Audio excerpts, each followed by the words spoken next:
Assalamualaikum warahmatullahi wabarakatuh teman-teman. Dari kemarin banyak banget permintaan pembuatan konten ini. Babang cuman sekarang mungkin nggak terlalu bener-bener di sini nggak bakal ngejelasin secara detail atau melakukan ini secara detail, tapi mungkin Babang sedikitnya bisa menambahkan kata-kata yang akan atau yang harus kalian praktekkan di rumah teman-teman. Sini kita akan membuat cara, yaitu cara menjinakkan reticulatus atau sanca kembang ya bahasa Indonesianya. Jadi kita di sini udah ada media teman-teman.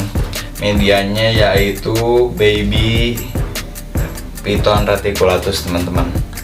Ini ukurannya sekitar 1 meter 1 meter 20, dan ini rata-rata atau itu yang masyarakat memelihara baby retic ini atau ular sanca ini berukuran sebesar ini teman-teman, sekitar 1 meter sampai 1,5 meter rata-rata ya, atau mayoritas masyarakat memelihara ular sebesar ini teman-teman. Dan penyakit-penyakit masyarakat ini biasanya atau keluhan-keluhan masyarakat ini biasanya yaitu baby retic ini tuh galak atau defense kandang. Nah, kita di sini akan memecahkan permasalahan ini dengan menjinakkan baby reticulatus python ini, teman-teman. Oke, apa saja yang harus diperlukan atau dibutuhkan sebelum menjinakkan atau sebelum kalian menghandle? Baiknya kalian memasukkan dulu si ular tersebut ke dalam air, teman-teman. Memasukkan ular itu ke dalam air, biarkan dia berenang, baru perlahan-lahan handle di dalam air ya teman-teman. Karena untuk di dalam air sendiri ular biasanya cenderung lebih tenang teman-teman, tidak seagresif di luar. Setelah misalnya kalian handle di dalam air itu ya, kita misalnya baby retic ini kan sebesar ini, paling nggak perlu air yang luas seperti kolam ya teman-teman. Kalian bisa praktekkan itu di ember atau di di bak boleh. Misalnya itu kalau nggak ada ember besar, di bak boleh, cuman usahakan jangan sampai si ular pup di dalam bak ya teman-teman, karena kan itu bisa kalian gunakan mandi juga. Nah, setelah itu biasanya si ular lebih tenang, kalian bisa masukkan kembali ke dalam kandang.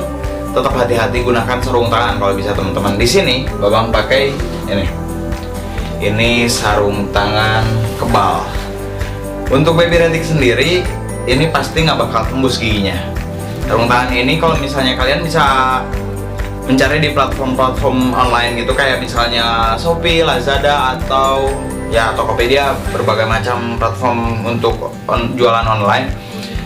Harganya nggak sampai 100.000. Kebetulan ini udah lama banget, sekitar 1 tahun di Babang. Jadi warnanya udah gini nih teman-teman. Karena ini Babang biasanya untuk ngejinakin biawak, bisa juga jinakin ular-ular yang ya kecil lah, bisa juga, atau juga bisa untuk burung-burung predator teman-teman, karena ini nggak tembus sih. Kalau untuk viper sendiri Babang belum tahu ya, atau untuk bangsa king cobra Babang nggak berani untuk mencoba, walaupun katanya nggak tembus teman-teman, tapi Babang nggak berani untuk mencoba karena itu sangat beresiko tinggi teman-teman. Kita setelah menyiapkan sarung tangan ini, misalnya kalian nggak punya sarung tangan ini, bisa mencoba pakai sarung tangan yang biasa, yang lebih keras pokoknya teksturnya dari sarung tangan yang biasa teman-teman. Nih kita pakai di kanan aja mungkin dulu ya, kanan dulu. Sebenarnya kalau pakai sarung tangan ini jujur gak enak karena ini benar-benar kaku tuh teman-teman. Babang ini kaku banget ya, cuman ini lebih safety daripada kalian tangan kosong teman-teman. Buka dulu deh, buatnya nanti susah.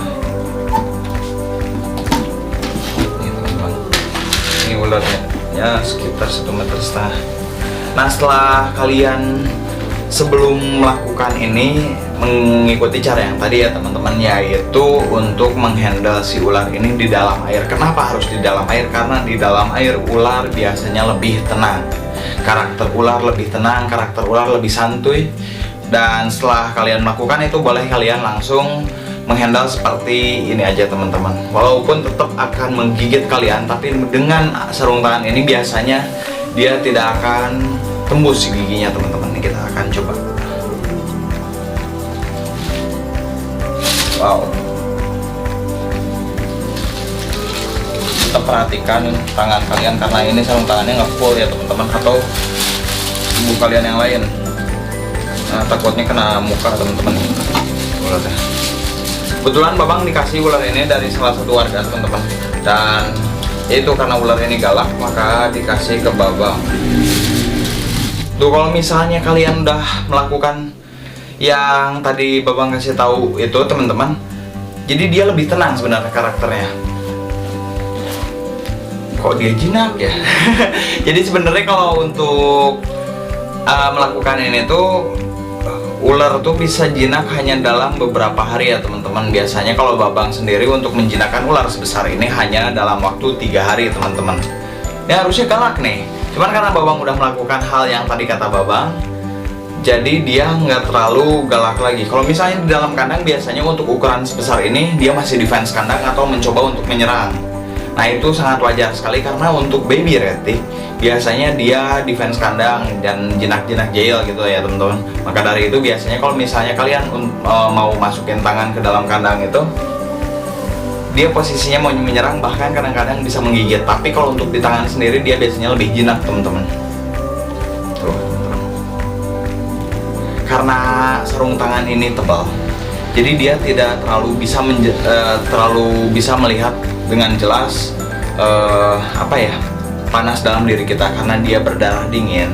Melihat kita yang berdarah panas itu biasanya dia cenderung menyerang teman-teman, karena kita disangkanya mangsa atau ancaman bagi dia. Karena sarung tangan ini tebal, jadi dia tuh nggak terlalu melihat kita, seakan-akan kita hanya sebuah barang atau ya kayu ya teman-teman. Jadi dia nggak lihat kalau kita manusia karena ini sarung tangannya tebal teman-teman. Tuh, misalnya kita sering menghandle menggunakan sarung tangan ini, biasanya nggak lama pasti akan tetap atau akan jinak teman-teman. Kita cukup menghandle seperti ular-ular yang biasa ya teman-teman. Cuman hati-hati kalau misalnya posisinya kayak gini, dia mulai melihat darah kita teman-teman nih. Dia mulai melihat darah kita atau panas dalam diri kita, karena ini daerah yang tidak terlindungi oleh sarung tangannya teman-teman tuh.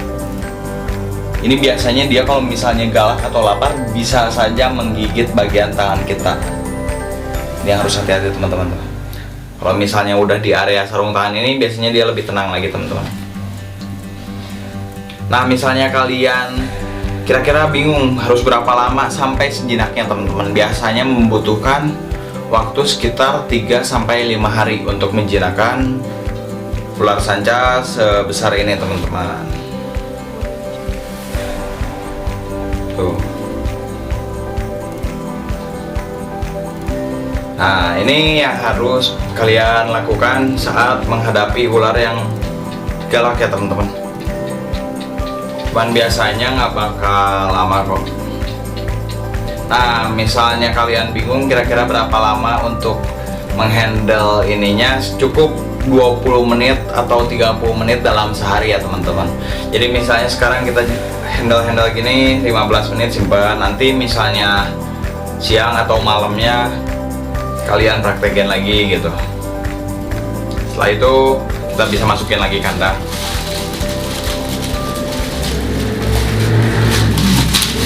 Nah, misalnya kalian ingin nutup kandang ini perlu kehati-hatian yang cukup tinggi teman-teman. Karena biasanya kalau setelah dia dilepaskan kembali ke dalam kandang, si karakter-karakter aslinya muncul kembali teman-teman. Jadi dia biasanya lebih agresif saat kita masukkan ke dalam kandang teman-teman.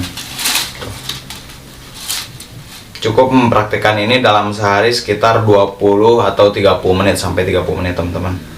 Itu gimana kalian juga sih, kenapa nggak lama atau sering atau seharinya tuh bisa 2 atau 3 kali. Sebenarnya bebas, tapi biasanya rata-rata ya teman-teman untuk baby retic sendiri, kalau misalnya kita sering pegang, dia biasanya suka stres, dan misalnya stres dia malah nggak mau makan teman-teman. Itu yang kita takutkan, maka dari itu jangan terlalu sering di handle. Oke, setelah kita beres handle-nya, jangan lama-lama ya teman-teman, takutnya dia malah stres juga. Kita buka sarung tangannya, biarkan reticnya masuk ke dalam kandang, tutup kembali kandangnya teman-teman. Kalau misalnya nggak ditutupin nanti lepas gimana?